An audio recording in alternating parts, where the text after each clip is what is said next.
शेगावात दीपक सलामपुरिया यांच्या मृत्यूस कारणीभूत ठरलेल्या टिप्पर चालकास अटक।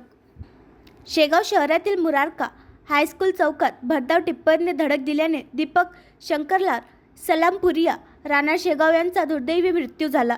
या घटनेप्रकरणी टिप्पर चालक लकीदर कालीपोदा गोप वय 36 राहणार कामारीगौडा पोस्ट चौरिंडा जमशेदपूर पूर्व सिंगभूम झारखंड यांच्या विरोधात गुन्हा दाखल करण्यात आला असून पोलिसांनी त्याला अटक केली आहे।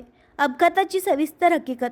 आज शुक्रवारी 28 मार्च 2025 रोजी दुपारी 1 वाजताच्या सुमारास आरोपी लखींदर कालीपौदी गोप हा विना नंबर टाटा कंपनीचा टिप्पर ट्रक भरधाव वेगाने आणि निष्काळजीपणे चालवत होता। त्यावेळी फिर्यादी आनंद हरीश सलामपुरिया वय 28 राणा शेगाव यांचे काका दीपक सलामपुरिया हे हायस्कूल चौकातून जात असताना टिप्परने त्यांना जोरदार धडक दिली। या अपघातात गंभीर जखमी झाल्याने त्यांचा जागीच मृत्यू झाला।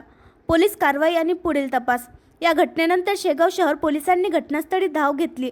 फिर्यादीच्या तक्रारीवरून गुन्हा क्रमांक 165/25 नुसार कलम 106(1), 281, 125(अ), 125(ब) भादवी अंतर्गत गुन्हा दाखल करण्यात आला आहे। या प्रकरणाचा अधिक तपास शेगाव शहर पोलीस ठाण्याचे ठाणेदार पोलीस निरीक्षक नितीन पाटील यांच्या मार्गदर्शनाखाली ASI गजानन गावंडे करीत आहेत। या दुर्घटनेमुळे शेगाव शहरात शोककळा पसरली आहे। तसेच रस्ते सुरक्षेचा मुद्दा पुन्हा एकदा ऐरणीवर आला आहे।